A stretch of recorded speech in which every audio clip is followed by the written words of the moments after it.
नमस्कार प्यारे विद्यार्थी मित्रों, आज हम सभी लोग सामाजिक विज्ञान में पाठ 10 भारत कृषि पाठ पढ़ेंगे। मित्रों, आप सभी को पता है कि भारत एक कृषि प्रधान देश है।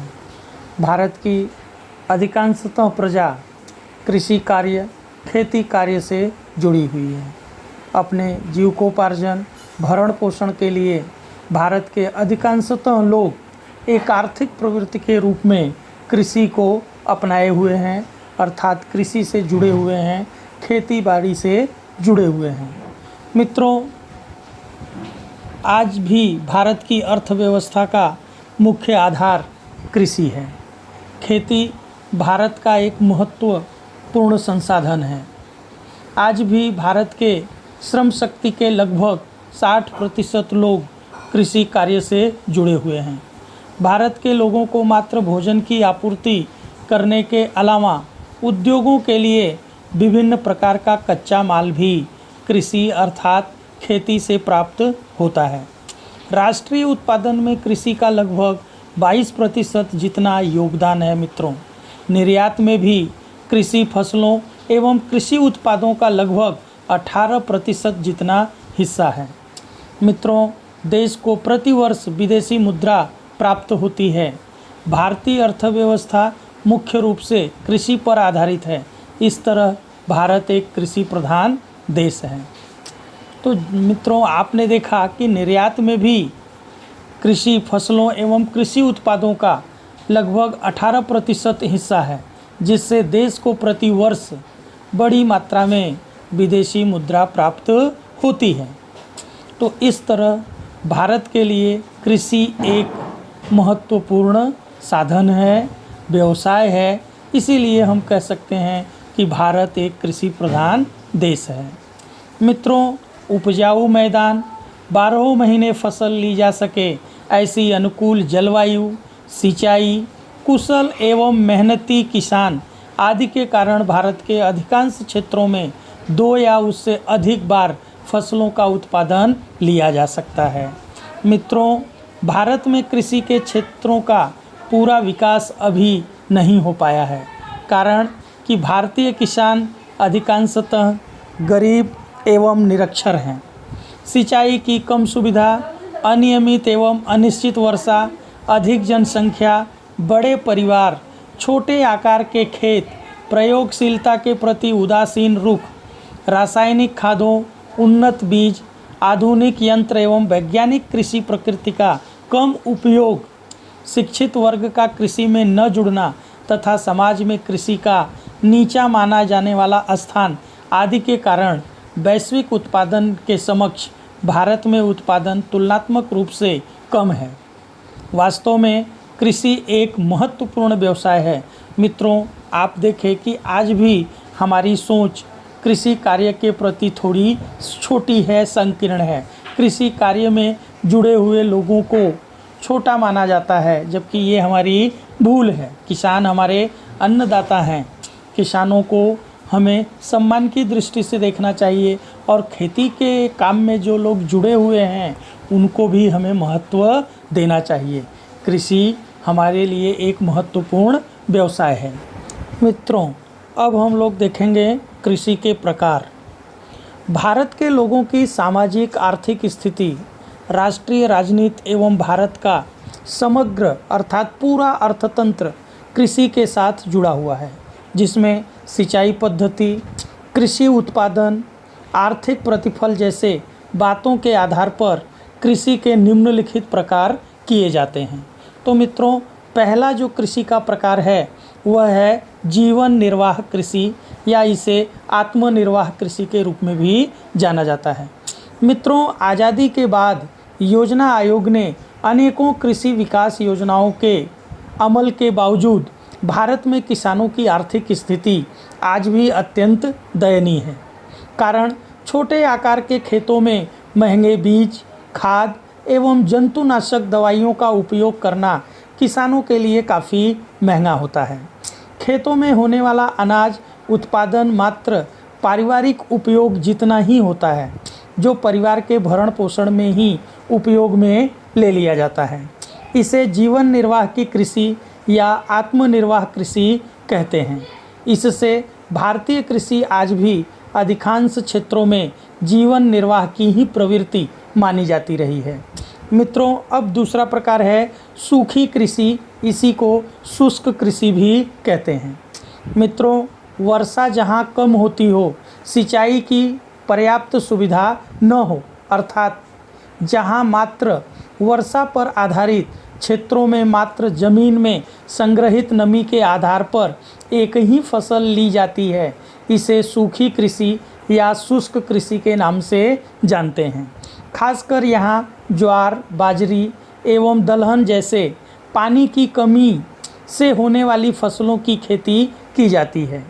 मित्रों, गुजरात के भाल प्रदेश में वर्षा पूरी होने के बाद नमी युक्त जमीन में इस प्रकार से गेहूं एवं चने की फसल ली जाती है। मित्रों, तीसरा प्रकार है आर्द्र कृषि। मित्रों, जहां वर्षा का प्रमाण अधिक होता है एवं सिंचाई की सुविधा भी अधिक होती है, ऐसे क्षेत्रों में नमी वाली कृषि की जाती है। वर्षा न हो अथवा कम हो तब भी सिंचाई द्वारा वर्ष में एक से अधिक फसल ली जा सकती है। इसमें धान, गन्ना, कपास, गेहूं एवं साग सब्जी की खेती की जाती है। मित्रों, चौथा प्रकार है स्थलांतरित या झूम कृषि। इस प्रकार की कृषि में वृक्षों को काटकर उन्हें जलाकर जमीन साफ कर वहां खेती की जाती है।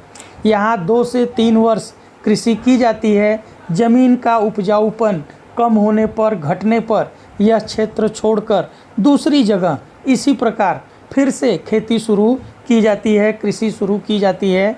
इसे हम झूम कृषि कहते हैं। इस कृषि में धान्य फसलें एवं साग सब्जियों का उत्पादन किया जाता है। मित्रों, इस कृषि में उत्पादन बहुत ही कम होता है।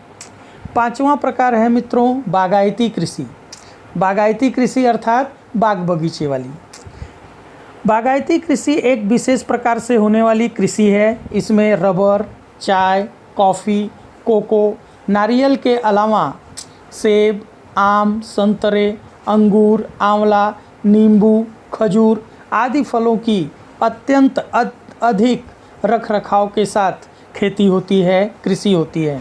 इस प्रकार की कृषि में मित्रों, बागायती कृषि में अधिक पूंजी की आवश्यकता होती है, कुशलता की आवश्यकता होती है, तकनीकी ज्ञान, यंत्र, खाद, सिंचाई, सुरक्षा, संग्रहण एवं परिवहन की पर्याप्त सुविधा होनी चाहिए, तभी हम बागायती खेती अर्थात बागायती कृषि कर सकते हैं।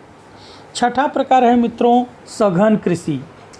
जहाँ सिंचाई की सुविधा बढ़ी हुई है, वहाँ रासायनिक खाद, जंतुनाशक एवं विभिन्न प्रक्रिया में यंत्रों के व्यापक उपयोग से कृषि में यंत्रीकरण हो गया है। इस प्रकार होने वाली कृषि को सघन कृषि कहते हैं। इस कृषि में नकदी फसलों का उत्पादन अधिक किया जाता है। नकदी फसल अर्थात ऐसी फसल जिनका उत्पादन हम करें और तुरंत उन्हें बाजार में बेचकर पैसा प्राप्त करें, तो ऐसी फसलों को नकदी फसल के रूप में जाना जाता है। जैसे कपास है, गन्ना है, रबर है, साग सब्जी की हैं, फलों के खेती हैं, ये सब। यहाँ प्रति हेक्टेयर उत्पादन में खूब वृद्धि हुई है एवं इस प्रकार की कृषि के अंतर्गत उत्पादन विस्तार लगातार बढ़ाया जा रहा है। इस कृषि में आर्थिक प्रतिफल को बहुत महत्व दिया जाता है, इसलिए इसे वर्तमान समय में व्यावसायिक कृषि या व्यापारिक कृषि भी इसे कहा जाता है। तो मित्रों, सघन कृषि को हम व्यापारिक कृषि के नाम से भी जानते हैं। मित्रों, अब हम देखेंगे कृषि पद्धतियाँ। भारत में सजीव कृषि, टिकाऊ कृषि, मिश्र कृषि आदि कृषि पद्धतियाँ प्रचलित हैं। मित्रों, सजीव कृषि जिस तरह से जंतुनाशक एवं रासायनिक खादों का उपयोग हो रहा है, इससे रसायनों के हानिकारक प्रभाव भी धीरे धीरे दिखने लगे हैं। अनाज, साग सब्जी तथा फलों में रसायनों एवं जंतुनाशकों की उपस्थिति के कारण लोगों के स्वास्थ्य पर इसका विपरीत प्रभाव पड़ा है। पर्यावरण पर भी ज़्यादा नुकसान हुआ है। ज़मीन की उत्पादकता एवं उत्पादन कम हुई है, जिसके कारण लंबे समय के बाद इस ज़मीन में से फसल का उत्पादन एवं गुणवत्ता घट गई है। सजीव कृषि अर्थात ऐसी कृषि पद्धति जिसमें यूरिया या अन्य प्रकार के रासायनिक खादों एवं जंतुनाशकों का उपयोग न किया जाए। फसल के पोषण के लिए गोबर की खाद, जैविक खाद, कंपोस्ट खाद आदि, फसल संरक्षण के लिए गौमूत्र, नीम का घोल, छाछ आदि उपयोग किया जाता है। सजीव अर्थात जैविक कृषि का उत्पादन पोषण युक्त होता है। इसमें प्राकृतिक खाद, मिठास एवं खुशबू होती है। इसमें अधिक खनिज, विटामिन एवं जीवन शक्ति देने वाले तत्व होते हैं। जैविक कृषि उत्पादनों की वर्तमान में मांग खूब बढ़ी है, अर्थात जैविक कृषि से किसानों को अच्छी आमदनी और अच्छा उत्पादन भी मिलता है। दूसरा मित्रों, टिकाऊ कृषि। इस कृषि में जमीन का उपजाऊपन लंबे समय तक बना रहता है। इसके लिए फसल परिवर्तित करके, फेरबदल करके पोषण के लिए रासायनिक खाद की आवश्यकता जितना ही उपयोग हम कीटक एवं खरपतवार नियंत्रण के लिए जंतुनाशकों के बदले जैविक नियंत्रण, जल संरक्षण आदि बातों का विशेष ध्यान रखा जाता है। तो इस प्रकार से हम टिकाऊ कृषि अर्थात स्थायी कृषि करते हैं। तीसरा है मित्रों मिश्र कृषि। इस कृषि में कृषि के साथ पशुपालन, मुर्गा, बत्तख पालन, मधुमक्खी एवं मत्स्य पालन जैसी प्रवृत्तियां भी की जाती हैं, अर्थात खेती के साथ साथ पूरक व्यवसाय के रूप में पशुपालन अर्थात मिश्र कृषि के रूप में जाना जाता है। तो मित्रों, इस प्रकार से हमने कृषि पद्धतियां देखी। मित्रों, भारत में ऋतुओं के आधार पर कृषि फसलों को 3 भागों में बांटा जा सकता है। पहला है खरीफ फसल, दूसरा है रबी फसल और तीसरा है जायद फसल। खरीफ फसल मित्रों वर्षा ऋतु में ली जाने वाली फसलों को खरीफ फसल कहा जाता है। ठंडी की ऋतु में ली जाने वाली फसल को रबी की फसल कहा जाता है। मित्रों, गर्मी में ली जाने वाली फसल को जायद फसल के नाम से हम जानते हैं। मित्रों, खरीफ फसल का जो समय है वो वर्षा ऋतु अर्थात जून जुलाई से अक्टूबर नवंबर तक का होता है और रबी फसल का समय अक्टूबर नवंबर से मार्च अप्रैल तक का होता है और जायद फसल का समय मार्च से जून तक का होता है। तो इस प्रकार से मित्रों ऋतुओं के आधार पर हमने 3 प्रकार के कृषि फसलों को देखा। मित्रों, अब हम लोग भारत की मुख्य कृषि फसलें को देखेंगे। भारत की जो मुख्य कृषि फसलें हैं मित्रों, भौगोलिक परिस्थिति, जलवायु, जमीन की विविधता एवं वर्षा के प्रमाण में रही भिन्नता के कारण भारत के अलग अलग भागों में फसलों की बुआई अलग अलग प्रकार से की जाती है, भिन्न भिन्न प्रकार से की जाती है। तो मित्रों, इसमें सबसे पहला देखेंगे हम धान्य फसल के रूप में। धान्य फसल अर्थात जो मोटे अनाज की फसलें हैं। भारत में कुल बुआई क्षेत्र के लगभग 75% क्षेत्र में धान्य फसल की कृषि होती है और कुल उत्पादन का लगभग 50% धान्य फसल से प्राप्त होता है। मित्रों, मुख्य धान्य फसल हम अब निम्न प्रकार से देखेंगे। मित्रों, मुख्य धान्य फसलों में पहली धान्य फसल है धान, जिसे पैडी या राइस के नाम से जाना जाता है। मित्रों, धान हमारी सबसे महत्वपूर्ण धान्य फसल है। विश्व की अधिकांश जनसंख्या एवं भारत की लगभग आधी जनसंख्या भोजन के रूप में चावल का उपयोग करती है, भोजन में चावल का उपयोग करती है। धान उष्णकटिबंधीय फसल है। अधिक उत्पादन के लिए गर्म एवं नमी युक्त जलवायु, न्यूनतम 20 डिग्री सेंटीग्रेड तापमान, नदियों के कांप की उपजाऊ जमीन एवं 100 सेंटीमीटर या उससे अधिक वर्षा धान की फसल के लिए आवश्यक होती है। कम वर्षा वाले क्षेत्र जैसे पंजाब, हरियाणा एवं उत्तर प्रदेश में सिंचाई के साधनों की वृद्धि करके यह फसल ली जाती है। मित्रों, धान की कृषि में मानव श्रम की अधिक आवश्यकता होती है, अर्थात धान की फसल में हमें श्रम, परिश्रम, मेहनत ज़्यादा करना पड़ता है। पश्चिम बंगाल, तमिलनाडु, आंध्र प्रदेश, बिहार, उड़ीसा इसके मुख्य उत्पादक राज्यों में से हैं। मित्रों, पश्चिम बंगाल, उत्तर प्रदेश, आंध्र प्रदेश, बिहार, उड़ीसा तथा तमिलनाडु आदि राज्यों में वर्ष में 2 या 3 बार यह फसल ली जाती है। गुजरात में सूरत, तापी, पंचमहाल, अहमदाबाद, खेड़ा, आणंद, वलसाड़ आदि जिलों में धान की बुआई होती है। धान यह पानी की अधिक आवश्यकता वाली फसल होने के बावजूद खेत में लगातार पानी भर कर रखने के बदले फुहारा पद्धति से सिंचाई करके कम पानी से भी यह फसल ली जाती है। तो मित्रों, धान भारत की एक मुख्य धान्य फसल है। इस फसल में अधिक से अधिक पानी की आवश्यकता होती है, अर्थात जिन क्षेत्रों में बरसात अधिक हो या सिंचाई के साधनों की सुविधा हो, वहाँ हम धान की फसल ले सकते हैं। भारत में आधे से ज़्यादा लोगों का मुख्य भोजन के रूप में चावल का उपयोग किया जाता है या लोग करते हैं। तो जहाँ पर पानी की कमी है वहाँ भी हम फुहारा पद्धति से इस फसल को ले सकते हैं। तो मित्रों, धान एक हमारी प्रमुख फसल है। मित्रों, अब हम दूसरी धान्य फसल के रूप में गेहूं को देखेंगे। मित्रों, धान के बाद गेहूं यह हमारे देश की दूसरी महत्वपूर्ण फसल है। भारत की 1/3 कृषि भूमि पर गेहूं की कृषि की जाती है। इस देश में उत्तर पश्चिम भारत में रहने वाले लोगों का यह मुख्य भोजन है। गेहूं यह समशीतोष्ण कटिबंध की रबी फसल है। गेहूं की फसल के लिए काली या उपजाऊ दोमट मिट्टी वाली ज़मीन एवं 75 सेंटीमीटर तक वार्षिक वर्षा आवश्यक है। सिंचाई की मदद से कम वर्षा वाले भागों में भी गेहूं का उत्पादन किया जा सकता है। 100 सेंटीमीटर या उससे अधिक वर्षा वाले क्षेत्रों में गेहूं की बुआई नहीं होती है। 100 सेंटीमीटर या उससे अधिक वर्षा वाले क्षेत्रों में गेहूं की बुआई नहीं होती, अर्थात जहां ज़्यादा बरसात हो वहां गेहूं की फसल हम नहीं ले सकते। मित्रों, गेहूं की कृषि में यंत्रीकरण होने से श्रमिकों की आवश्यकता कम होती है। हरित क्रांति के बाद गेहूं का उत्पादन लगभग दुगुना हुआ है।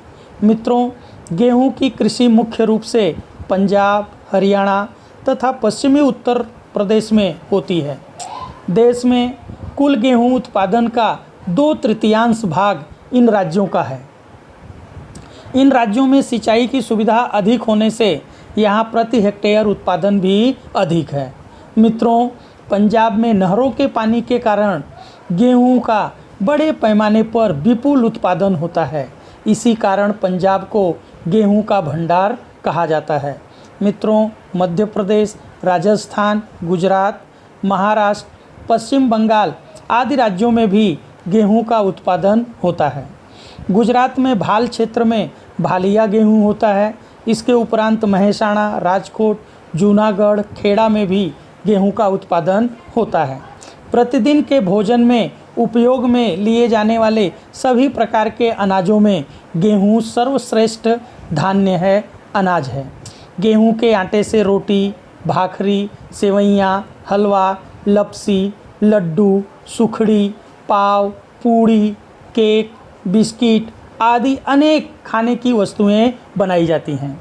सभी प्रकार के अनाजों में गेहूं में पौष्टिक तत्व भी अधिक होता है, इसीलिए इसे अर्थात गेहूं को अनाजों का राजा भी कहा जाता है। मित्रों, ज्वार, बाजरी, मक्का एवं जौ भी भारत में उत्पादित किए जाने वाले मुख्य मोटे अनाज अर्थात धान्य की फसलें हैं। अब हम उन्हें देखेंगे। मित्रों, गेहूं एवं धान के बाद ज्वार भारत में सबसे अधिक उत्पादन होने वाला अनाज है, धान्य है। दक्षिण के पठारी प्रदेश में शुष्क अर्थात सूखे एवं कम वर्षा वाले विस्तारों में इस फसल की बड़े पैमाने पर बुआई की जाती है। ज्वार खरीफ एवं रबी की फसल है। इसे 25 डिग्री से 30 डिग्री तापमान 50 सेंटीमीटर वर्षा, काली एवं दोमट मिट्टी की ज़मीन इस फसल के लिए अनुकूल मानी जाती है। ज्वार उत्पादन करने वाले राज्यों में महाराष्ट्र, कर्नाटक, आंध्र प्रदेश, तमिलनाडु, गुजरात आदि राज्यों में इसका अधिक उत्पादन होता है। मित्रों, गुजरात में सबसे अधिक बुआई ज्वार की सूरत एवं तापी जिले में होती है।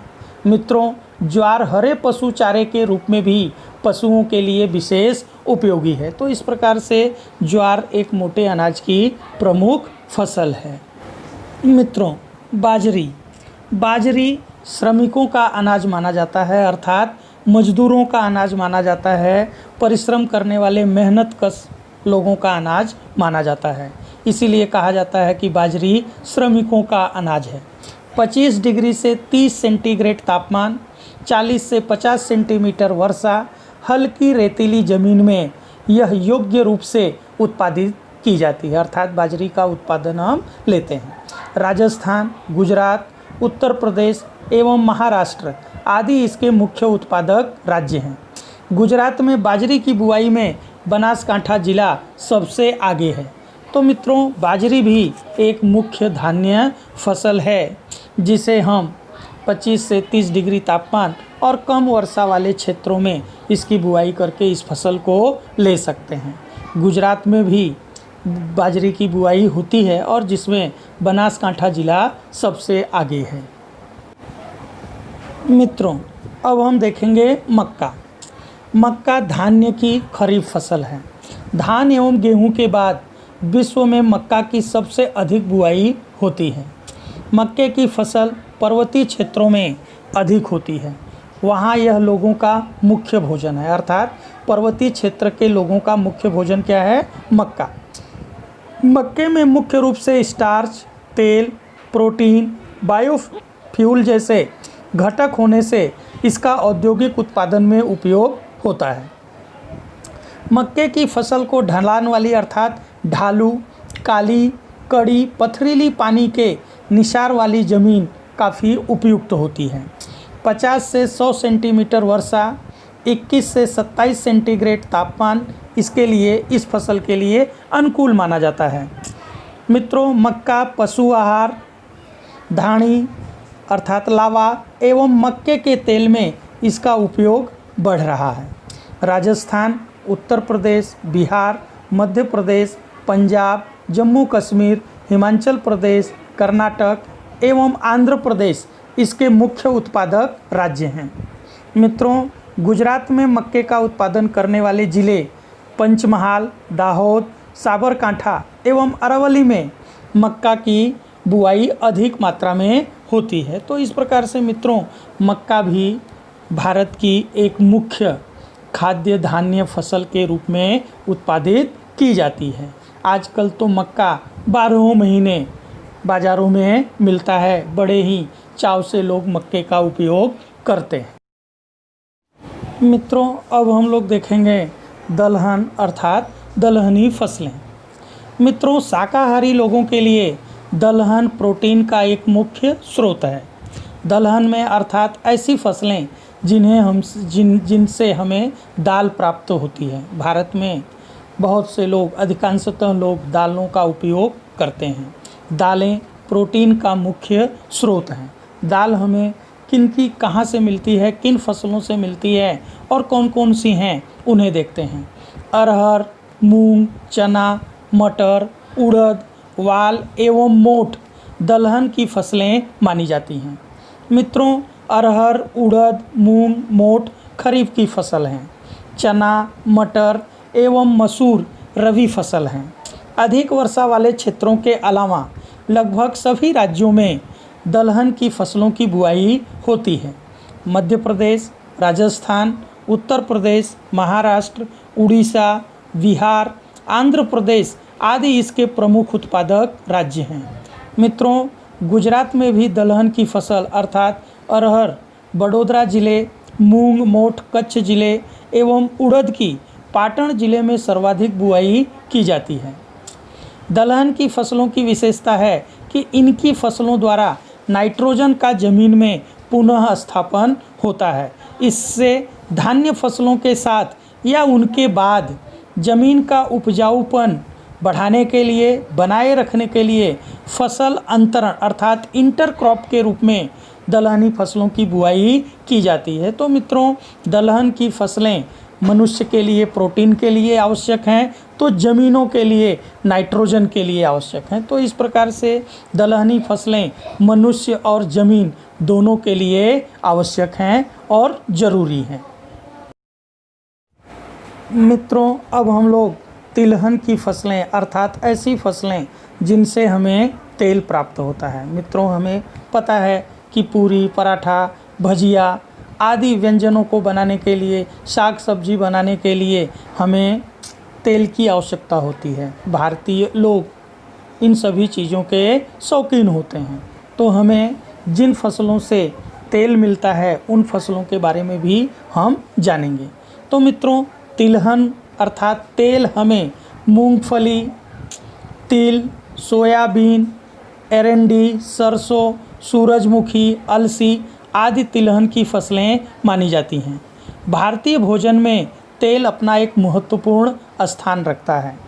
तिलहन में से खाद्य तेल के अलावा इनके दानों में से तेल निकाल लेने के बाद बचने वाली खली पशुओं के भोजन के आहार के रूप में और सेंद्रीय खाद के रूप में उपयोग में ली जाती है। तो तिलहन हमारे लिए एक बहुत ही महत्वपूर्ण मुख्य फसल है। मित्रों, तिलहन की फसल में हम सबसे पहले मूंगफली अर्थात ग्राउंडनट को देखेंगे। मूंगफली से भी हमें तेल प्राप्त होता है। मित्रों, मूंगफली तिलहन फसलों में महत्वपूर्ण स्थान रखती है। मूंगफली की फसल को काली कसदार दोमट मिट्टी की एवं लावा की रेती मिश्रित पानी भरी न रहे ऐसी ज़मीन बहुत ही उपयुक्त होती है। 20 से 25 सेंटीग्रेड तापमान, 50 से 70 सेंटीमीटर वर्षा तिलहन अर्थात इस मूंगफली के फसल के लिए अनुकूल होती है। मूंगफली खरीफ एवं सिंचाई की सुविधा वाले क्षेत्रों में गर्मी की फसल के रूप में भी बोई जाती है। मित्रों, गुजरात, आंध्र प्रदेश, तमिलनाडु एवं महाराष्ट्र इसके मुख्य उत्पादक राज्य हैं। मूंगफली के उत्पादन में भारत का चीन के बाद दूसरा स्थान है। मित्रों, मूंगफली के उत्पादन में भारत का चीन के बाद दूसरा स्थान है। देश में मूंगफली उत्पादन में गुजरात राज्य प्रथम स्थान पर है। जूनागढ़, गिर, सोमनाथ, अमरेली, राजकोट, भावनगर आदि जिलों में मूंगफली की बुआई की जाती है। गुजरात में खाद्य तेल के रूप में सींग तेल या जिसे हम मीठा तेल कहते हैं विशेष रूप से उपयोग में लिया जाता है। तो मित्रों, इस प्रकार से मूंगफली एक मुख्य तिलहनी फसल है जिससे हमें तेल प्राप्त होता है और इसका तेल विभिन्न प्रकार के भारतीय व्यंजनों को बनाने में उपयोग में लिया जाता है। तो मित्रों, इस प्रकार से मूंगफली एक मुख्य तिलहन खाद्य फसल के रूप में जानी जाती है। तो इसकी जो विशेषताएं हैं वो आपको ऊपर बता दी गई हैं। तो मित्रों, आप लोग देख लीजिएगा ध्यान से कि मूंगफली की फसल के लिए किस प्रकार की ज़मीन, किस प्रकार की जलवायु की आवश्यकता होती है। मित्रों, अब हम लोग दूसरी तिलहन फसल तिल के बारे में जानेंगे। प्राचीन समय से ही अर्थात सदियों से ही भारत में तिल के तेल का उपयोग हो रहा है। उत्तर भारत में यह वर्षा पर आधारित खरीफ फसल है। दक्षिण भारत में रबी फसल, तो कभी कभी मित्रों जायद फसल के रूप में भी तिल की बुआई की जाती है। लगभग सभी राज्यों में तिल का उत्पादन होता है। सभी तिलहनों में तिल सबसे अधिक तेल वाला होता है। दुनिया के लगभग सभी भागों में खाद्य तेल के रूप में यह उपयोग में लिया जाता है। मित्रों, गुजरात, तमिलनाडु, पश्चिम बंगाल, कर्नाटक एवं मध्य प्रदेश इसके मुख्य उत्पादक राज्य हैं। गुजरात समग्र देश में तिल के उत्पादन एवं बुआई में प्रथम स्थान रखता है। गुजरात में सर्वाधिक बुआई बनासकांठा जिले में होती है। भारत विश्व में तिल का सबसे अधिक निर्यात करने वाला प्रमुख देश है। तो मित्रों, इस प्रकार से तिल से भी हमें तेल प्राप्त होता है और तिल भी एक प्रमुख तेल की फसल के रूप में जानी जाती है। मित्रों, अब दूसरी तिलहनी फसल सरसों के बारे में जानेंगे। मित्रों, सरसों रबी फसल है। यह उत्तर भारत की महत्वपूर्ण तिलहनी फसल है। सरसों के दानों तथा तेल को उसके औषधीय गुण के कारण खाद्य तेल के रूप में उपयोग किया जाता है। मित्रों, राजस्थान, उत्तर प्रदेश, हरियाणा, पश्चिम बंगाल एवं मध्य प्रदेश इसके मुख्य उत्पादक राज्यों में से एक है। तो मित्रों, अपने देश में सरसों का भी बड़े पैमाने पर उत्पादन किया जाता है और इसका तेल खाद्य तेल के रूप में भी और औषधि के रूप में भी सरसों के तेल का उपयोग किया जाता है। तो सरसों एक महत्वपूर्ण तिलहनी फसल है। मित्रों, नारियल समुद्र के किनारे की गर्म एवं नमी युक्त जलवायु तथा क्षार वाली ज़मीन में होने वाली बागायती फसल है। भारत में कर्नाटक, केरल, तमिलनाडु, अंडमान निकोबार में नारियल के बगीचे दिखाई पड़ते हैं। मित्रों, गुजरात में भी समुद्र के किनारे के क्षेत्रों में नारियल की बुआई की जाती है। कम ऊंचाई एवं अधिक उत्पादन देने वाली नारियल की जातियों का विकास किया गया है। दक्षिण भारत में नारियल के गरी के तेल, जिसे आप खोपरे का तेल, को खाद्य तेल के रूप में बड़े पैमाने पर उपयोग में लिया जाता है। मित्रों, नारियल का पानी स्वास्थ्यवर्धक पेय के रूप में भी उपयोगी है। तो मित्रों, नारियल से भी हमें तेल प्राप्त होता है। इस नारियल के सूखने के बाद जो इसका सूखा खोपरा होता है उससे तेल निकाला जाता है और उस तेल का उपयोग दक्षिण भारत में बड़े पैमाने पर खाद्य तेल के रूप में किया जाता है। साथ ही साथ नारियल का पानी स्वास्थ्य के लिए भी काफ़ी गुणकारी, हितकारी है, इसलिए हम भी उसका उपयोग करते हैं। मित्रों, एरंडी कैस्टर ऑयल अर्थात दीवेल तेल के रूप में जाना जाता है। एरंडी से भी हमें तेल प्राप्त होता है। एरंडी खरीफ एवं रबी फसल है। एरंडी के वैश्विक उत्पादन में भारत 64% हिस्से के साथ एक बड़ा उत्पादक देश है। इसके बाद क्रमशः चीन एवं ब्राज़ील का नंबर आता है। भारत के कुल उत्पादन का लगभग 80% उत्पादन एरंडी का गुजरात राज्य में अकेले होता है।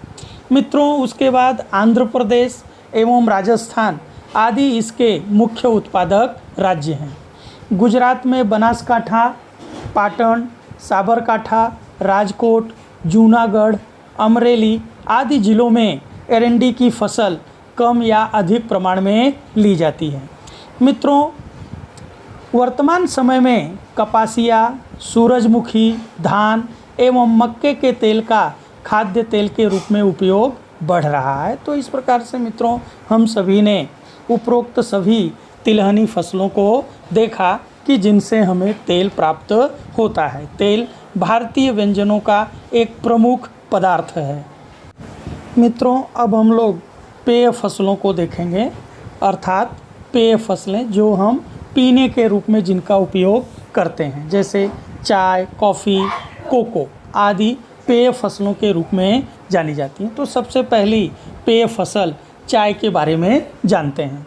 मित्रों, चाय उष्ण एवं समशीतोष्ण कटिबंधीय फसल है, पौधा है। इसके पौधे के पत्तों एवं कोमल कोपलों की प्रक्रिया कर उससे चाय की पत्ती या भूरा पेय के रूप में उपयोग में लिया जाता है। मित्रों, चीन के बाद भारत चाय का सबसे अधिक उत्पादन करने वाला देश है। श्रीलंका, चीन एवं भारत चाय के निर्यात करने वाले मुख्य देश हैं। चाय की फसल के लिए मित्रों, पानी सरलता से बह जाए ऐसी ढलान वाली ढालू तथा लौह तत्व वाली ज़मीन, 20 से 30 सेंटीग्रेड तापमान एवं 200 सेंटीमीटर तक वर्षा को वर्ष पर्यंत पड़ने वाली फुहारों की आवश्यकता होती है। तो इस प्रकार से मित्रों, भारत में चाय असम, पश्चिम बंगाल, उत्तराखंड, उत्तर प्रदेश, तमिलनाडु, कर्नाटक राज्य में अधिक होती है। असम एवं पश्चिम बंगाल देश की 75% चाय का उत्पादन करने वाले राज्य हैं। मित्रों, चाय के पौधों से चाय की पत्तियों को बहुत ही कुशलतापूर्वक, सावधानीपूर्वक चुना जाता है। फिर इन्हीं पत्तियों पर प्रोसेस करके चाय पत्ती अर्थात चाय का भूरा तैयार किया जाता है, जिसे हम चाय के रूप में सुबह, शाम, दोपहर यानी जब इच्छा हो तब एक गर्म पेय के रूप में हम चाय का उपयोग करते हैं। तो मित्रों, चाय एक पेय फसल है। इसके बाद दूसरी पेय फसल है मित्रों कॉफ़ी। कॉफ़ी की फसल को पहाड़ी ढालों पर सूर्य की सीधी धूप न पड़े इस तरह से बड़े वृक्षों की छाया में उगाया जाता है। कॉफ़ी की फसल को 150 से 200 सेंटीमीटर वर्षा एवं 15 से 28 सेंटीग्रेड तापमान एवं पर्वतीय ढलान वाली ज़मीन अनुकूल मानी जाती है। भारत में कर्नाटक, केरल, तमिलनाडु में कॉफ़ी का अधिक उत्पादन होता है। कर्नाटक का कुर्ग प्रदेश कॉफ़ी के अधिक उत्पादन के लिए प्रसिद्ध है। मित्रों, कॉफ़ी के फल को एकत्र कर उसके बीज को निकालकर उसे प्रक्रिया कर पीस कर उसका पेय के रूप में उपयोग किया जाता है। तो मित्रों, कॉफ़ी भी एक पेय फसल है और यह एक गर्म और ठंडे, कोल्ड कॉफ़ी और हॉट कॉफ़ी दोनों रूपों में हम इसका उपयोग कर सकते हैं। तो कॉफ़ी भी एक पेय फसल है।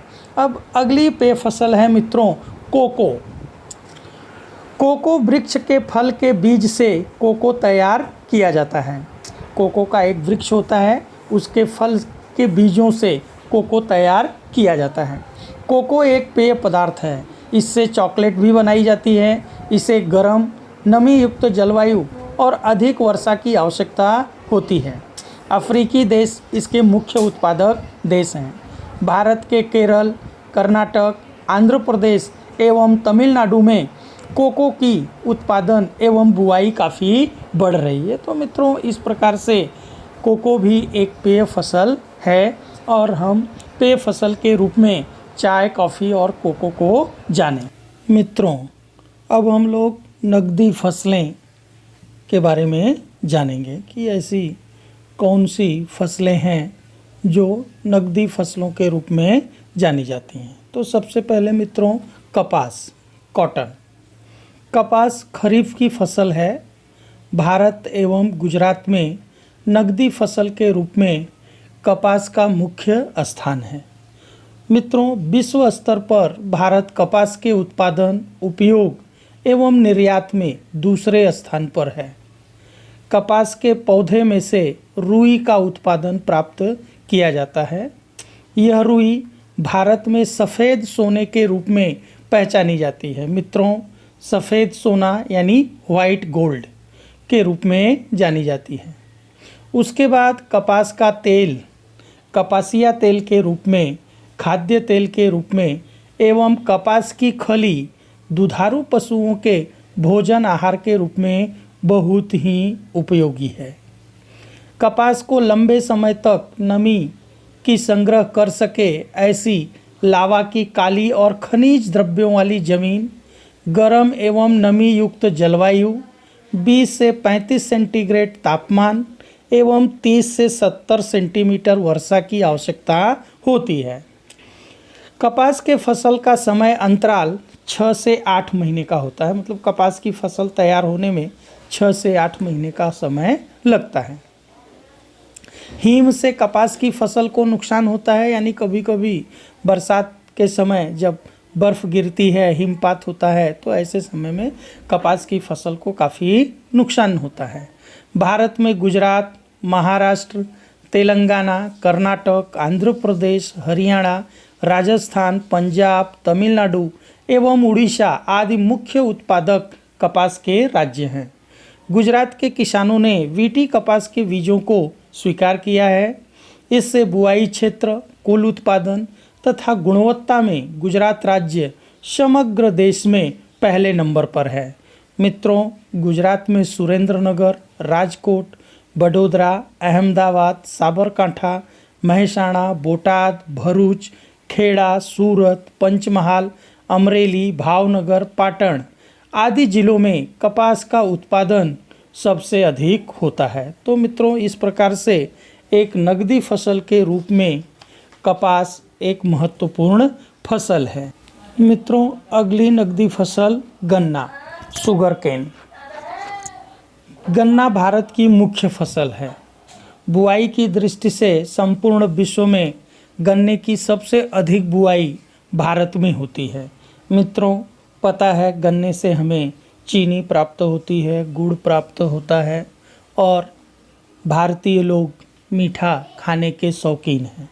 भारत के बारे में कहा जाता है कि भारत के लोग मीठा प्रिय हैं। यहाँ एक श्लोक चलता है कि सर्वेषां मधुरम प्रियम, अर्थात सभी को मीठा पसंद है। तो गन्ने से हमें मीठा प्राप्त होता है, चीनी प्राप्त होती है, जिससे विभिन्न प्रकार की मिठाइयाँ बनाई जाती हैं, जिसका हम मीठे के रूप में उपयोग करते हैं। मित्रों, उत्पादन की दृष्टि से ब्राज़ील के बाद भारत का क्रम है। गन्ने में से चीनी, गुड़, खांडसारी तथा इथेनॉल बनाया जाता है। गन्ने की फसल के लिए लावा की नदियों के कांप वाली उपजाऊ जमीन, गर्म एवं नमी युक्त जलवायु, 21 से 27 सेंटीग्रेड तापमान, 75 से 100 सेंटीमीटर वर्षा आवश्यक है। मित्रों, कम वर्षा वाले विस्तारों में सिंचाई से यह फसल ली जाती है। भारत में उत्तर प्रदेश, महाराष्ट्र, तमिलनाडु, कर्नाटक, आंध्र प्रदेश, गुजरात आदि गन्ना उत्पादन करने वाले मुख्य राज्य हैं।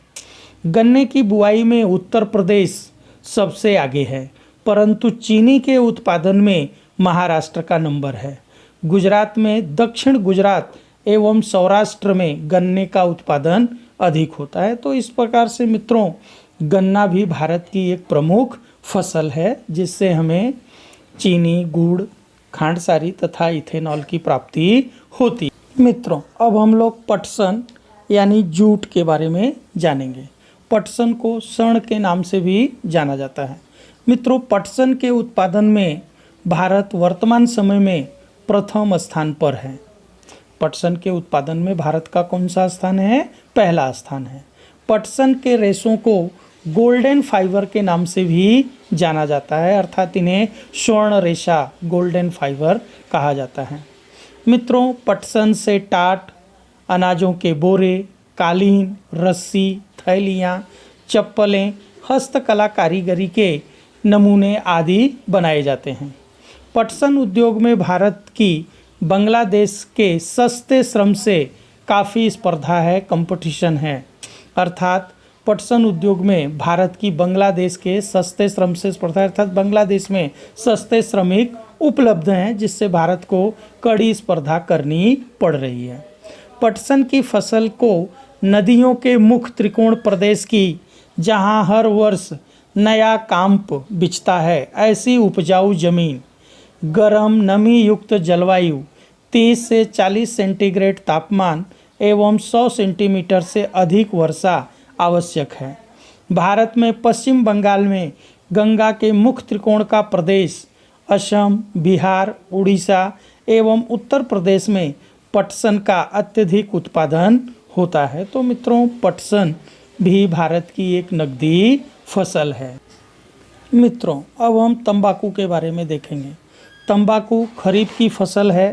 तंबाकू की फसल के लिए रेतीली दोमट मिट्टी की ज़मीन, 20 डिग्री सेंटीग्रेड तक तापमान एवं 100 सेंटीमीटर तक वर्षा आवश्यक होती है।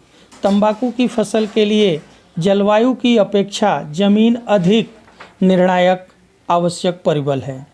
चीन, ब्राज़ील, भारत एवं अमेरिका विश्व के तंबाकू उत्पादन एवं निर्यात करने वाले मुख्य 4 प्रमुख देश हैं। मित्रों, भारत में गुजरात, आंध्र प्रदेश, उत्तर प्रदेश एवं कर्नाटक तंबाकू उत्पादित करने वाले मुख्य राज्य हैं। गुजरात में खेड़ा जिले में चरोतर के प्रदेश के अलावा आणंद, महसाणा, बड़ोदरा, पंचमहाल में अधिक बुआई होती है तंबाकू की। भारत में कुल बीड़ी तंबाकू उत्पादन का 80% गुजरात राज्य में होता है। मित्रों, तंबाकू का उपयोग गुटखा, बीड़ी, सिगरेट, शुंगनी आदि बनाने में होता है। मित्रों, तंबाकू का सेवन स्वास्थ्य के लिए हानिकारक है। तंबाकू गुटखा पर प्रतिबंध रखने वाला सिक्किम प्रथम राज्य है। तो मित्रों, तंबाकू भी एक प्रमुख फसल है।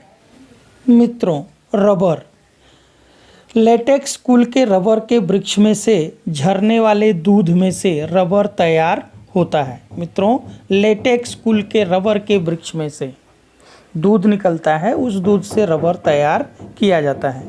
रबर के बागानों में से एकत्र किए गए दूध में एसिटिक एसिड मिलाकर धीमी आंच पर गर्म कर रबर बनाया जाता है, जिसका उपयोग टायर ट्यूब जैसे अनेक औद्योगिक उत्पादनों में होता है। गर्म एवं नमी युक्त जलवायु, अधिक वर्षा वाले क्षेत्रों में रबर की बागानी कृषि की जाती है, अर्थात रबर एक बागायती खेती की जाने वाली फसल है। विश्व में रबर उत्पादन में मलेशिया पहले स्थान पर है। मित्रों, भारत का मुख्य उत्पादक देशों में समावेश होता है। भारत केरल, तमिलनाडु, कर्नाटक, असम एवं त्रिपुरा रबर का उत्पादन करने वाले प्रमुख राज्य हैं। मित्रों, रबर आधुनिक समय को गतिशील बनाने वाला एक प्रमुख फसल है। आपको पता है कि आज का युग वाहन का युग है। वाहनों में जो पहिए हैं, उनके जो टायर ट्यूब हैं, वो रबर के ही बनते हुए हैं। तो इस प्रकार से आज के मानव जीवन को गति प्रदान करने में रबर एक मुख्य भूमिका में है। रबर से ग्लव्स, इलेक्ट्रिक वायर के ऊपर के कवर, पाइप्स, तमाम वस्तुएं रबर से तैयार की जाती हैं। तो आधुनिक समय की रबर एक प्रमुख फसल है। मित्रों, अब हम लोग औषधीय एवं मसाला फसलों को देखेंगे। ऐसी फसलें जिनसे हमें औषधि और मसाले की प्राप्ति होती है। मित्रों, हमें पता है कि भारतीय मसाले दुनिया के देशों में सुगंध और स्वाद के मामले में प्रसिद्ध हैं। प्राचीन समय से ही भारत मसालों का निर्यात करता रहा है। दूसरे देशों में भारतीय मसालों की इनके स्वाद और खुशबू के कारण खूब मांग है। तो आइए ऐसी फसलों को देखते हैं। जीरा, सौंफ, इसबगुल के उत्पादन में गुजरात विश्व में पहले नंबर पर है। इसके उपरांत धनिया, मेथी, राई, शुआ, अजवाइन के उत्पादन एवं निर्यात में भारत आगे है। विश्व के कुल मसाला उत्पादन में भारत का हिस्सा लगभग 35% जितना है। मित्रों, भारत की काली मिर्च, तेजपत्ता, लौंग आदि की देश विदेश में खूब मांग रहती है, खूब डिमांड है। गुजरात में अश्वगंधा, तुलसी, करियाता, मीठी आंवल, सफ़ेद मूसली, मधुनाशिनी, अशोक, गरमर, लिंडी पीपर, गिलोय, कुंवारपाठा आदि औषधीय फसलें एवं सुगंधित फसलों में पुदीना, मेंथॉल, पामरोजा, लेमन ग्रास का समावेश किया जा सकता है। तो मित्रों, इस प्रकार से भारत में औषधीय एवं मसाला फसलों का भी उत्पादन खूब किया जाता है। मित्रों, अब हम फल, साग सब्जी एवं फूलों की खेती के बारे में जानेंगे। मित्रों, विश्व भर में भारत फलों के उत्पादन में चीन के बाद दूसरे नंबर पर है। भारत में केला, आम, सेब, अंगूर, नाशपाती, नारंगी आदि की खेती खूब होती है। केला तमिलनाडु, गुजरात एवं महाराष्ट्र, तो सेब जम्मू कश्मीर, हिमाचल प्रदेश में तथा अंगूर उत्तराखंड, महाराष्ट्र, हिमाचल प्रदेश, जम्मू कश्मीर, पंजाब, तमिलनाडु एवं आंध्र प्रदेश में होता है। भारत में अंगूर का उत्पादन मांग की अपेक्षा कम होने से इसका अफगानिस्तान, पाकिस्तान और ऑस्ट्रेलिया से आयात होता है। मित्रों, फूलों में गुलाब, जूही, मोंगरा, गेंदा आदि की खेती भारत में बड़े पैमाने पर की जाती है। इसके अलावा मित्रों, विविध प्रकार की साग सब्जी की खेती भी भारत में होती है। इस तरह भारत में विविध प्रकार की फसलों का उत्पादन किया जाता है और भारत इन सभी फसलों के उत्पादन में आज दुनिया में आगे है। मित्रों, अब हम लोग कृषि में तकनीकी एवं संस्थागत सुधार के बारे में जानेंगे। मित्रों, हम सभी को पता है कि पहले के समय में भारतीय किसान परंपरागत औजारों से कृषि करता था, जैसे हंसिए, कुदाल, फावड़े, हल, बोला एक प्रकार का बुआई यंत्र है, एवं बैलगाड़ियों जैसे कम एवं सादे साधनों द्वारा कृषि कार्य किया जाता था। अब इसमें आधुनिक उपकरणों ने प्रवेश किया है। वैज्ञानिकों ने टेक्नोलॉजी के द्वारा अलग अलग प्रकार के यंत्र उपकरण खेती के बनाए हैं, जिनमें ट्रैक्टर्स, ट्रेलर्स, रोटावेटर सबसे सामान्य हैं। मित्रों, उसके बाद गेहूं की कटाई के लिए पहले थ्रेशर एवं उसके बाद हार्वेस्टर जैसे आधुनिक उपकरण उपयोग में आने लगे हैं। इसके अलावा आज भारतीय किसान रासायनिक खादें, उन्नत प्रकार के बीज, बीटी बीज अर्थात बायोटेक्नोलॉजी बीज, जंतुनाशक दवाएं तथा टपक सिंचाई, ग्रीन हाउस आदि का उपयोग करने लगा है, जिससे उत्पादन में वृद्धि हुई है और किसानों की आर्थिक शक्ति में भी वृद्धि हुई है। तो मित्रों, हम लोग देखते हैं तकनीकी सुधार। भारत में कृषि क्षेत्र में बीज, खाद एवं कृषि साधनों में आए परिवर्तनों को तकनीकी सुधार के नाम से जाना जाता है। मित्रों, सिंचाई के लिए पहले कोस, रहट का उपयोग होता था। आज के समय में सबमर्सिबल अथवा मोनोब्लॉक पंप, सोलर पंप, टपक सिंचाई एवं फुहारा पद्धति का उपयोग होता है। रासायनिक खादों में डीएपी, एनपीके, जैविक खाद, प्रवाही जैविक खाद, बायोटिक बीज अर्थात संकर प्रजाति के हाइब्रिड बीजों का आदि का उपयोग होता है। मित्रों, किसान फसल की सुरक्षा के लिए जंतुनाशक दवाओं तथा जैविक नियंत्रण का उपयोग करने लगा है। मित्रों, सरकार ने भी किसानों को रेडियो, टीवी, समाचार पत्र, डीडी किसान चैनल, मोबाइल पर किसान एसएमएस, टोल फ्री नंबर पर अर्थात किसान कॉल सेंटर, सरकारी किसान वेब पोर्टल, आई किसान तथा एग्री मार्केट जैसे मोबाइल रूप द्वारा लगातार जानकारी, नई तकनीकी एवं मार्गदर्शन दिया जाता है, जिससे किसान एक आत्मनिर्भर होकर के सुचारू रूप से कृषि कार्य कर सकें। गाँवों में कृषि संशोधनों एवं नई तकनीकी का प्रचार प्रसार ग्राम सेवकों द्वारा किसानों तक पहुंचाया जा रहा है। सरकार ने प्रत्येक जिले में केंद्र पर किसान प्रशिक्षण केंद्रों की स्थापना की है, जहां किसान प्रशिक्षित किए जाते हैं, अर्थात सरकार के द्वारा कृषि मित्र द्वारा उन्हें ट्रेनिंग दी जाती है, तालीम दी जाती है। गुजरात में कृषि मेले द्वारा किसानों को आधुनिक जानकारी एवं मार्गदर्शन दिया जाता है। मित्रों, प्रत्येक राज्य में कृषि विश्वविद्यालय अर्थात कृषि यूनिवर्सिटी एवं कृषि महाविद्यालयों की स्थापना की गई है। गुजरात में दांतीवाड़ा, जूनागढ़, आणंद एवं नवसारी में कृषि विश्वविद्यालयों की स्थापना की गई है। ये कृषि के क्षेत्रों में नए संशोधन करती हैं एवं कृषि विशेषज्ञ तैयार करती हैं। मित्रों, इसके अलावा कृषि क्षेत्र में संशोधन करने वाली संस्था ICAR, Indian council for agricultural research एवं DARE DARE, department of agriculture research and education आदि संस्थाएं राष्ट्रीय स्तर पर कार्यरत हैं, जो किसानों के लिए मदद रूप हैं। तो इस प्रकार से कृषि में तकनीकी सुधार आने से भारतीय किसानों को खूब लाभ हुआ है और उस लाभ से उनके कृषि उत्पादन में वृद्धि हुई है, जिससे आज का किसान पहले की अपेक्षा काफ़ी समृद्ध है, आर्थिक रूप से शक्तिशाली है और कृषि के प्रति किसान की और लोगों की नज़रिए में बदलाव आया है। आज कृषि मात्र जीवन निर्वाह, आत्मनिर्वाह की कृषि नहीं, बल्कि व्यावसायिक स्तर पर कृषि के फसलों का उत्पादन किया जाता है, जिससे अधिक से अधिक आर्थिक लाभ मिल सके। तो इस प्रकार से मित्रों, भारत में कृषि में जो तकनीकी सुधार हुआ उसका भारतीय किसानों को खूब लाभ मिला। मित्रों, अब हम देखते हैं तक संस्थागत सुधार। भारत में जमीन का मालिकाना, कृषि ऋण एवं कृषि उत्पादनों की बिक्री में हुए सुधारों को संस्थागत सुधार कहा जाता है। मित्रों, सरकार ने जमींदारी प्रथा समाप्त की, जिससे किसानों का शोषण रुका। जो जोते उसी की जमीन कानून द्वारा किसान को जमीन का सही मालिकाना अधिकार दिया गया। भू जोतों की मर्यादा कानून द्वारा एवं राष्ट्रीयकृत एवं सहकारी बैंकों द्वारा किसानों को आर्थिक मदद देकर कृषि ऋण दिया जाता है। मित्रों, आज किसानों को किसान क्रेडिट कार्ड द्वारा एवं राष्ट्रीयकृत एवं सहकारी बैंकों द्वारा आर्थिक मदद के लिए कृषि ऋण दिया जाता है।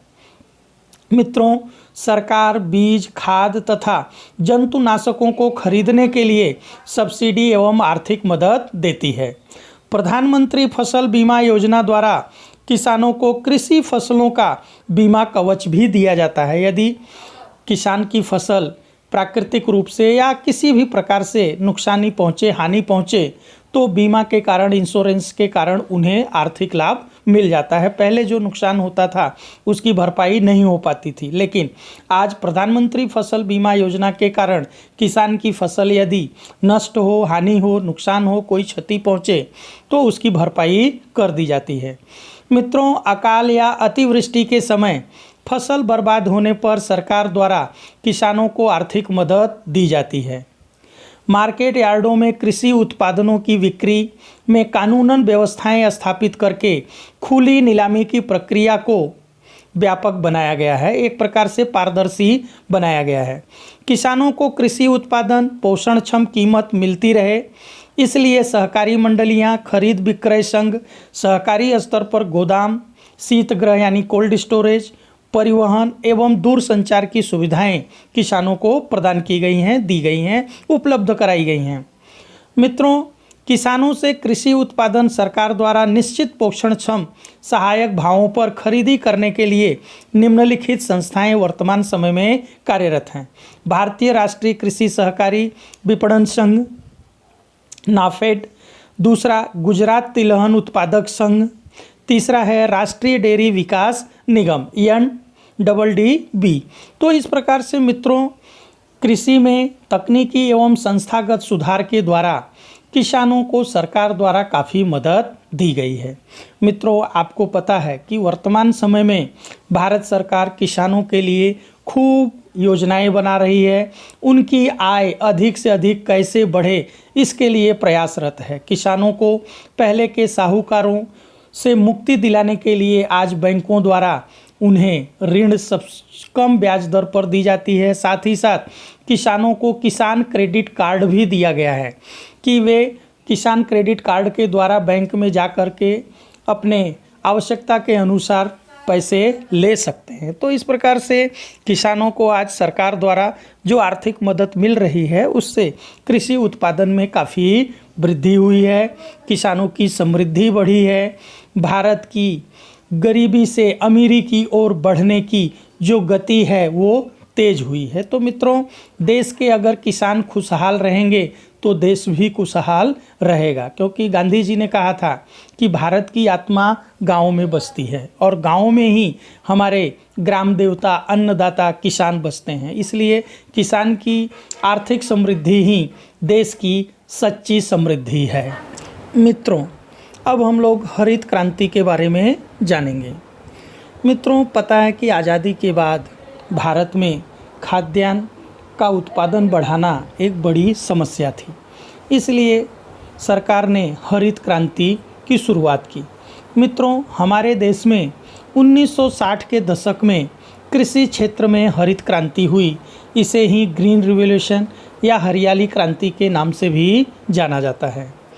मित्रों, ऐसा इसलिए किया गया कि जब भारत में अनाज की तीव्र कमी थी, ऐसे समय में हरित क्रांति की शुरुआत की गई।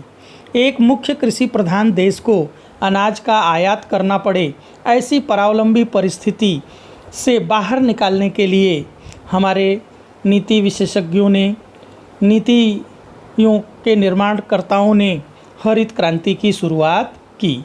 मित्रों, हरित क्रांति के तहत बीजों की उन्नत किस्में, रासायनिक खाद का उपयोग बढ़ा, देश के किसानों का प्रचंड पुरुषार्थ अर्थात उनका परिश्रम, बिजली की व्यापक व्यवस्था, सिंचाई की सुविधा में सुधार किए गए आदि परिबलों से कृषि क्षेत्र में असाधारण उत्पादन हुआ।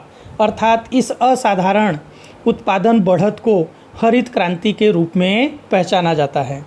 मित्रों, हरित क्रांति का मुख्य उद्देश्य था कृषि उत्पादन में वृद्धि करना।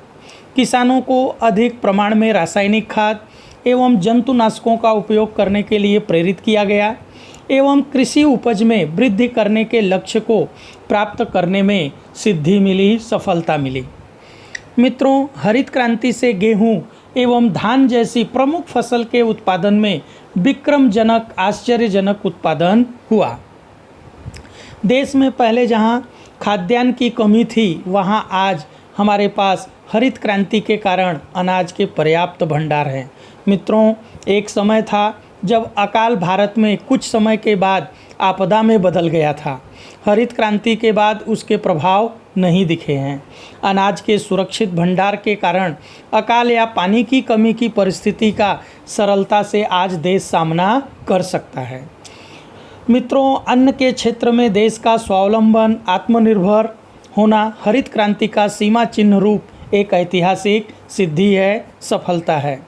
मित्रों, वर्तमान समय में नकदी फसलों की बुआई बढ़ने से दलहन एवं धान्य फसलों की बुआई क्षेत्र का उत्पादन घटा है।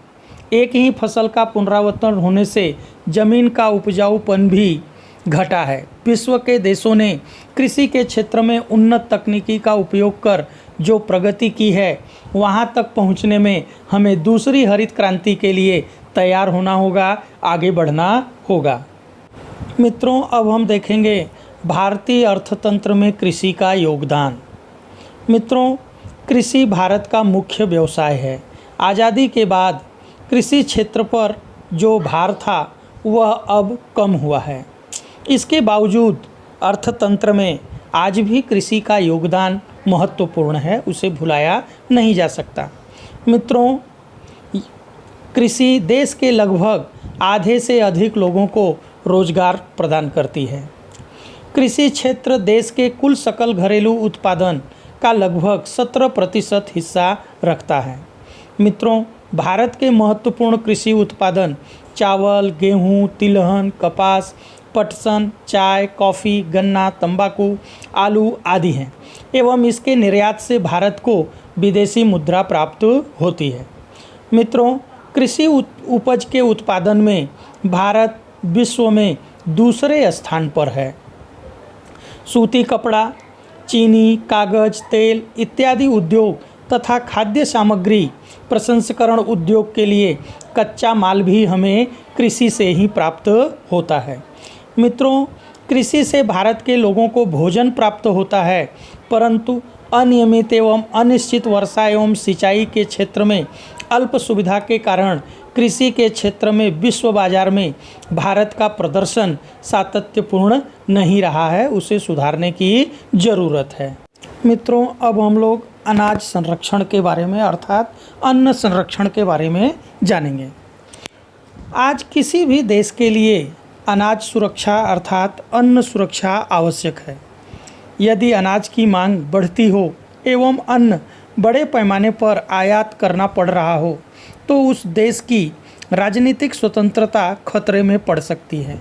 मित्रों, हरित क्रांति के कारण हम अनाज उत्पादन में आत्मनिर्भर, स्वावलंबी बने हैं। अनाज उत्पादन में वृद्धि के साथ देश की जनसंख्या में भी खूब वृद्धि हुई है। मित्रों, 1951 में देश की जनसंख्या 36 करोड़ 10 लाख थी, परंतु आज वर्तमान समय में 135 करोड़ से भी अधिक है। इससे अनाज की मांग बढ़ी है। बावजूद हमारे देश में पिछले 5 वर्षों में अनाज का उत्पादन भी खूब बढ़ा है। 1950-51 में भारत में 51 करोड़ टन अनाज उत्पादन हुआ था, जो बढ़कर 2013-14 में 265.04 करोड़ टन हुआ है। मित्रों, आज हमारे पास इतना अनाज है कि देश की न्यूनतम आवश्यकता पूरी की जा सकती है।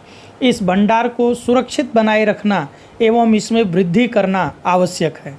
अनाज का सुरक्षित भंडार रखकर अकाल या अनाज के कम उत्पादन के समय में अनाज की आवश्यकता को पूरा किया जा सकता है, अर्थात अनाज की कमी को हम बचा सकते हैं, उसे पूरा कर सकते हैं। मित्रों, अनाज के गोदामों में रहे अनाज को सुरक्षित रखने की वैज्ञानिक पद्धतियां स्वीकार कर अपनाकर अनाज का बिगाड़ होने से हम उसे बचा सकते हैं। मित्रों, यही अनाज हजारों गरीब परिवारों को मुफ्त में देकर के उनकी भूख मिटाई जा सकती है। अनाज का बिगाड़ रोकना समय की आवश्यक मांग है।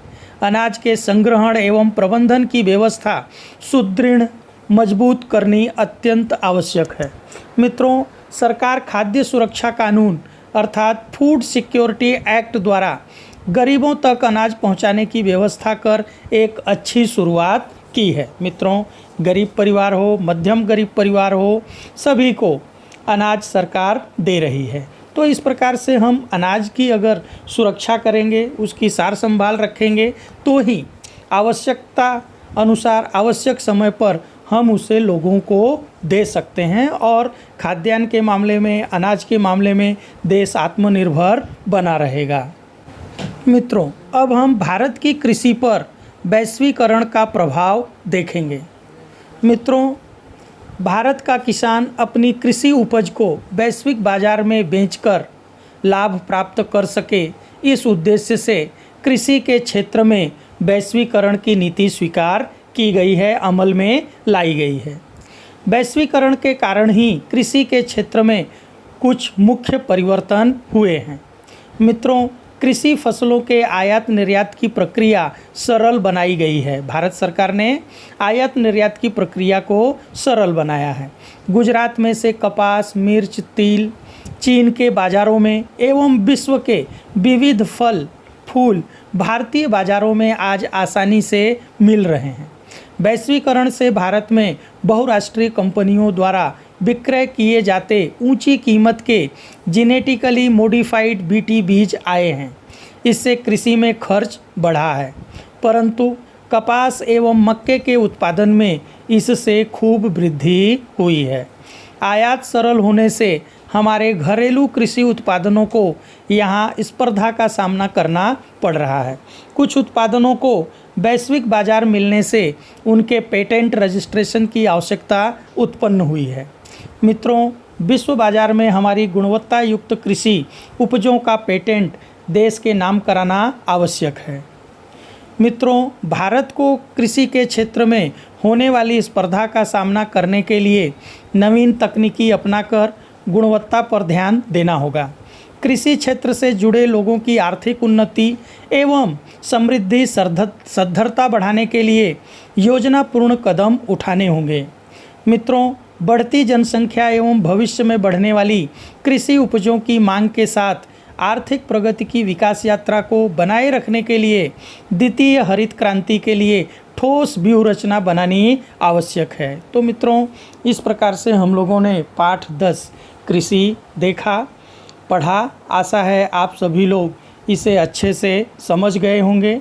पाठ को आप लोग अच्छे से पढ़ लेंगे और स्वाध्याय के सभी प्रश्नों के उत्तर पॉइंट वाइज स्पष्ट, स्वच्छ एवं सुंदर अक्षरों में अपनी अपनी स्वाध्याय पुस्तिका में लिखकर याद कर लेंगे।